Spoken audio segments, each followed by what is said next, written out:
கொஞ்சம் தூரமாக இருக்கும். அவனையா போகிறோம் அப்படின்றது, ஐயோ நான் அவ்வளோ தூரம் போகணுமா அப்படின்னு நீங்கள் யோசிப்பீங்க. சரிங்களா? நானும் அதை புரிஞ்சுக்கிறேன். ட்ராவல் அப்படின்றது கொஞ்சம் தூரமாக தான் இருக்கும். அதுக்காக நீங்கள் வந்துட்டு கஷ்டம், என்னால் அவ்வளோ தூரம் போக முடியாதுன்னு நினச்சி நீங்கள் விட்டுட்டீங்கன்னா இன்னொரு வாய்ப்பு அப்படின்னு கிடைக்கிறது கொஞ்சம் கஷ்டமாயிடும். புரியுதுங்களா? ஸோ கஷ்டப்படாமல் ஒரு 2 மாதம் மட்டும் கொஞ்சம் உள்ள இறங்கி நீங்களே கஷ்டப்பட்டு பரவாயில்ல, ஒரு 2 மாதம் வந்துட்டு கஷ்டப்பட்டீங்கன்னா அதுக்கு அடுத்த வருஷங்கள் எல்லாமே நீங்களே சுயமாக ஒரு தொழில் வந்துட்டு செஞ்சு நீங்கள் வந்துட்டு ஃப்ரீயாக இருக்கலாம். சரிங்களா? இத்தனை நாள் நீங்கள் வந்துட்டு ஒரு வேலை கிடைக்காம கஷ்டப்பட்டிருப்பீங்க. ஓகேங்களா? உங்களோட வாழ்வாதாரத்துக்கு எதுவுமே கிடைக்கல அப்படின்னு சொல்லிட்டு கஷ்டப்பட்டிருப்பீங்க. ஓகேங்களா? அவ்வளோ கஷ்டப்பட்டுட்டீங்க. இன்னும் ஒரு 2 மாதம் நீங்கள் கஷ்டப்பட்டு ட்ரைனிங் எடுத்துக்கிட்டீங்க அப்படின்னு சொன்னால் இன்னும் உங்களோட வாழ்க்கையில் அடுத்த லெவலுக்கு போகிறதுக்கு கொஞ்சம் உபயோகமாக உங்களுக்கு இருக்கும். சரிங்களா? அதனால தயவுசெய்து இது லீவ் போடாமல் தூரமாக இருக்கு என்னால் போக முடியாது அப்படின்னு சொல்லிட்டு வெளியே போயிடாதீங்க. சரிங்களா? இது உங்களுக்கு கிடைச்ச ஒரு நல்ல வாய்ப்பு. அதுவும் இல்லாமல் கவர்மெண்ட் எய்டட் அப்படின்றதுனால உங்களுக்கு கவர்மெண்ட் மூலமாக ஒரு சர்டிஃபிகேட் அப்படின்றதும் கொடுத்துருவாங்க. சரிங்களா? ஸோ இது 2 மாதத்துக்கான ட்ரைனிங்கு. டைமிங் வந்துட்டு ஒரு மேடம் வருவாங்க இன்னும் கொஞ்சம் நேரத்தில். அந்த ட்ரைனிங் சென்டரோட அட்மின் அவங்க தான், ஓனரும் அவங்க தான்.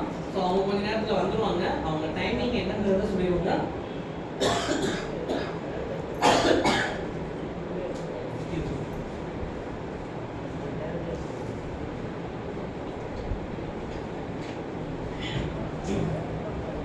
ஸோ அவங்க உங்களுக்கான ட்ரைனிங்கை வர நேரம் எப்போ அப்படின்றத சொல்லிடுவாங்க. ஸோ ஒன்ஸ் நீங்கள் இந்த ட்ரைனிங் முடிச்சிட்டீங்க அப்படின்னு சொன்னால் நீங்களே சொந்தமாக ஒரு தொழில் அப்படிங்கிறது உங்கள் வீட்டில் இருந்தே நீங்கள் பண்ணலாம். ஸோ என்ன மாதிரி பண்ணலாம் அப்படின்னு பார்த்தீங்கன்னா டெய்லரிங். இங்கே இருக்கிறவங்களுக்கு யார் டெய்லரிங் இந்த முன்கூட்டியே தெரியும்? டெய்லரிங் தெரியுமாம்மா? 3 பேர். வேற யாருக்காவது டெய்லரிங் தெரியுமா? சரி, பரவாயில்ல. ஏதோ ஒன்று கவலை இல்லாமல் பயிற்சி தான் நம்ம கொடுக்க போகிறாங்க. டெய்லரிங் படித்தவங்களுக்கு கொஞ்சம் அடிஷ்னல் அட்வான்டேஜ். ஏன்னா அவங்களுக்கு வந்து நார்மலாகவே அவங்க தையல் மிஷின் வச்சுருப்பாங்க, டக்குன்னு அவங்க வச்சு பண்ணிடலாம். முதல் விஷயம். 2வது விஷயம், அவங்களே உங்களுக்கு டெய்லரிங் இந்த மாதிரி ரிலேட்டடான விஷயமும் சொல்லிக் கொடுப்பாங்க. ஆரி ப்ளவுஸ் எப்படி தைக்கிறது, சட்டை எப்படி தைக்கிறது, அது அப்படின்ற விஷயமும் அவங்க சொல்லிக் கொடுத்துருவாங்க.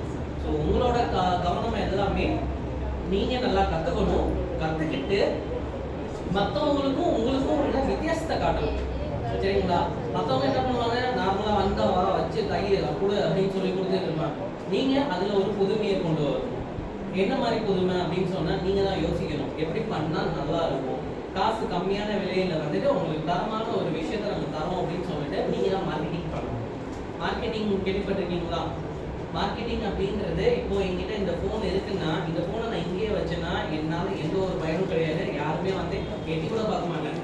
இந்த ஒரு ஃபோன் இருக்கு அப்படிங்கிற ஒரு விஷயத்த நீங்கள் என்ன பண்ணணும், வெளி உலகத்துக்கு ஸ்ப்ரெட் பண்ணணும். எப்படி பண்ணலாம் அப்படின்னு பார்த்தீங்கன்னா, நீங்கள் யூடியூப் சேனலோ இல்லை ஒரு ஃபேஸ்புக்கோ இன்ஸ்டாகிராமோ இல்லை லைவ் வீடியோ இந்த மாதிரி ஏதாவது விஷயங்கள் வச்சுருந்தீங்கன்னா, நான் இந்த ஏரியாவில் இந்த ஒரு ஒர்க்கை நான் பண்ணுறேன், நான் ஒரு மாற்றுத்திறனாளி, ஸோ என்னை நம்பி உங்கள் பொருளை கொடுங்க, உங்களுக்கு பெஸ்ட் குவாலிட்டியாக நாங்கள் கொடுப்போம் அப்படின்னு சொல்லி நீங்கள் தான் வெளியில் சொல்லணும். சரிங்களா? நீங்கள் வீட்டில் உட்காந்துட்டு ஆரி ட்ரைனிங் நான் முடிச்சிட்டேன், எனக்கு வந்துட்டு வேலை வந்துடும் அப்படின்னு நினச்சிங்கன்னா ஒன்றுமே வராது. சரிங்களா? ஆரி ட்ரைனிங் முடிச்ச உடனே நீங்கள் அடுத்தடுத்து உடனே வேலையை ஆரம்பிச்சிடும். கொஞ்சம் கூட விட்டுறக்கூடாது. விட்டுட்டீங்க அப்படின்னு சொன்னால் உங்களுக்கு அந்த பழக்கம் விட்டு போயிடும். சரிங்களா? இப்போ நான் டெய்லியும் ஆஃபீஸ் வந்துட்டு இருக்கேன், திடீர்னு வந்துட்டு என்ன ஒரு நாள் லீவ் எடுங்க அப்படின்னு சொன்னாங்க. அடுத்த நாள் நான் வரணும் அப்படின்னு சொன்னால் நான் வருவேனா மாட்டேன்னா யோசிப்பேன். நல்லா வேலை பார்த்துட்டு இருந்தேன், திடீர்னு ஒரு நாள் லீவ் கொடுத்துட்டாங்க. அந்த ஒரு நாள் லீவு எனக்கு என்ன ஆகும், என் உடம்பு வந்துட்டு அது பழகிக்கும். ஆகா நல்லா இருக்கே இது, அடுத்த நாள் நான் ஏன் போகணும் அப்படின்னு யோசிப்பேன்னா. ஸோ அந்த யோசனை இல்லாமல் தயவுசெய்து கரெக்டாக வாங்க, கரெக்டாக உங்களோட வேலையை பாருங்கள். உங்களுக்கு இந்த பயிற்சி முடிஞ்ச அடுத்த ஒரு நாளே என்ன பண்ணுறீங்க, உங்கள் வீட்டு சரௌண்டிங்கில் இருக்கிறவங்கள வந்துட்டு இந்த மாதிரி நான் இந்த பயிற்சி முடிச்சிருக்கேன், இந்த மாதிரி எனக்கு தையல் தெரியும், நீங்கள் என்னை நம்பி உங்களோட துணிகளை கொடுங்க, உங்களுக்கான விஷயங்கள் நாங்கள் உங்களுக்கு பண்ணி கொடுப்போம் அப்படின்றத நீங்கள் எடுத்து சொல்லணும். சரிங்களா? எடுத்து சொல்கிறதுக்கு உங்களுக்கு ஏகப்பட்ட வழிகள் இருக்குது. பிட் நோட்டீஸ் வந்துட்டு கொடுக்கலாம். ஓகேங்களா? வெளியே கொண்டு போய் கொடுக்கலாம். இந்த மாதிரி நான் ஆரி ஒர்க் பண்ணி கொடுக்குறேன் அப்படின்னு பிட் நோட்டீஸ் கொடுக்கலாம். 2வது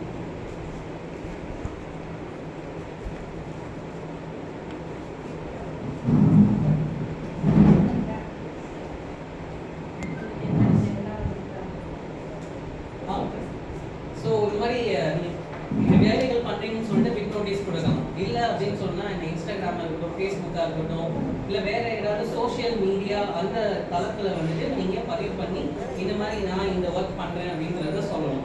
ஓகேங்களா? ஸோ இது மாதிரி நிறைய விஷயங்கள் இருக்கு. அதே மாதிரி உங்கள் வீட்டுக்கு முன்னாடி ஒரு போர்டு போட்டு நான் இங்கே தையல் பண்ணி கொடுக்குறேன் அப்படின்ற ஒரு விஷயத்தையும் நீங்கள் எடுத்து சொல்லலாம். இது மூலமாக தான் உங்களுக்கு ஆர்டர் கிடைக்குமே தவிர்த்து நான் படிச்சுட்டேன் வச்சுட்டேன் நான் வீட்டில் உட்காந்துட்டேன் எங்கே எனக்கு வரலையே அப்படின்னு சொல்லி யாரும் எதிர்பார்க்க கூடாது. சரிங்களா? பயிற்சி கொடுக்கறது மட்டும்தான் நாங்கள். சரிங்களா? எங்களை பொறுத்தவரை நாங்கள் மீன் எப்படி பிடிக்கணும் அப்படின்றது தான் நாங்கள் கற்றுக் கொடுப்போம். மீனை பிடிச்ச உங்கள் கையில் நாங்கள் கொடுக்க மாட்டோம். சரிங்களா? ஸோ இந்த பயிற்சி என்னன்னா உங்களுக்கான இந்த பயிற்சி பார்த்தீங்கன்னா நாங்கள் எப்படி உங்களுக்கு மீன் வந்து பிடிக்கணுன்றது மட்டும்தான் நாங்கள் சொல்லிக் கொடுப்போம். அதே மாதிரி தான் இவங்க வந்துட்டு ஆரி ஒர்க் எப்படி பண்ணணும்னு சொல்லிக் கொடுப்பாங்க. அந்த தொழிலை எப்படி நீங்கள் நல்லபடியாக கொண்டு போறீங்க அப்படிங்கிறது உங்களோட கையில் தான் இருக்கு. சரிங்களா? புரியுதுங்களா? அதனால தயவு செஞ்சு லீவு தயவு செய்து எடுத்துறாங்க. உங்களுக்கு பயிற்சிக்குன்னு சொல்லிட்டு வரீங்க அப்படின்னு சொன்னால் லீவ் தயவு செய்து எடுக்காதீங்க. ஏன்னா டெய்லியும் ஒரே மாதிரி பாடம் இருக்காது. ஒவ்வொரு நாளும் வேற விதமான ஒரு பாடங்கள் இருக்கிறதுக்கு வாய்ப்புகள் அதிகமாக இருக்கு. ஒரு நாள் விட்டீங்கன்னாலும் அந்த பாடத்தை நீங்கள் மிஸ் பண்ணிடுவீங்க. அடுத்த நாள் கொஞ்சம் நீங்கள் பயிற்சி பண்ணுறது கொஞ்சம் கஷ்டமாயிடும். புரியுதுங்களா? அந்த காரணத்தினால கொஞ்சம் யோசிச்சு அதுக்கேற்ற மாதிரி நீங்கள் பயிற்சி வகுப்புக்கு வர பாருங்க. லீவே எடுக்காதீங்க. அப்படி பர்மிஷன் ஏதாவது எடுக்கணும்னா முன்கூட்டியே சொல்லிடுங்க. மேடம் என்னால் இந்த மாதிரி வர முடியல அப்படின்னு ஒரு நாளைக்கு முன்னாடியே சொல்லிடணும். அன்னைக்கு வந்துட்டு நீங்கள் காலையில் ஃபோன் பண்ணி எனக்கு என்னால் வர முடியல அப்படின்னு தயவுசெய்து சொல்லாதீங்க. முன்கூட்டியே ஏதாவது ஒரு விசேஷம்னா சொல்லிடுங்க. எமர்ஜென்சி லீவ்னா மட்டும்தான் காலையில் சொல்லணும். மற்றபடி லீவை தயவுசெய்து எடுத்துக்காது. சரிங்களா? ஞாயிற்றுக்கிழமை எப்பவும் போல உங்களுக்கு லீவ் தான் இருக்கும். அதில் எந்த மாற்றமும் கிடையாது. அதே மாதிரி கவர்மெண்ட் ஹாலிடேஸ் ஏதாவது வருதுனாலும் அன்றைக்கும் லீவ் வந்துடும். அதில் எந்த மாற்றமும் கிடையாது. மற்றபடி உங்களுக்குன்னு சொல்லிட்டு கைரேகையை வந்துட்டு கொடுத்துருவாங்க. அது காலையிலையும் சாயங்காலையும் வரும்போது நீங்கள் கைரேகையை வைக்கணும். அண்ட் வீட்டுக்கு போகும்போது அந்த கைரேகையை வச்சுட்டு தான் நீங்கள் போகணும். நீங்கள் கைரேகையை மறந்துட்டீங்க அப்படின்னாலோ உங்களுக்கு அன்றைக்கி நாள் ஆப்சண்ட், அதாவது நீங்கள் அன்றைக்கி நாள் வரல அப்படிங்கிற மாதிரி அந்த விஷயம் சொல்லிடும். அப்படி சொல்லிடுச்சு அப்படின்னா உங்களுக்கு அந்த ஒரு நாள் கட் ஆகிடும். அப்புறம் உங்களுக்கு அட்டண்டன்ஸ் லாக் ஆகிடும். அட்டண்டன்ஸ் லாக் ஆகிடுச்சு அப்படின்னு சொன்னால் உங்களுக்கு சர்டிஃபிகேட் வராது. சரிங்களா?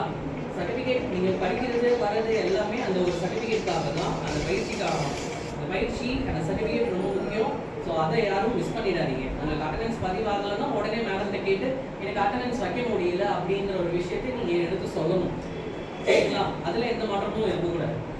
ரைட்டுங்களா? இப்போ ஏதாவது கேள்விகள் இருக்குங்களா? ஏதாவது கேள்வி இருந்தால் நீங்கள் கேளுங்க. இல்லைங்களா? டைம் மேடம் பண்ணிட்டேன்னு சொல்லுவாங்க. நல்ல கேள்வி இது. அவங்களுக்கு அவங்க வந்து சொல்லும் போது அவங்க அதை பற்றி விஷயங்களை சொல்லுவாங்க. சரிங்களா? சரி.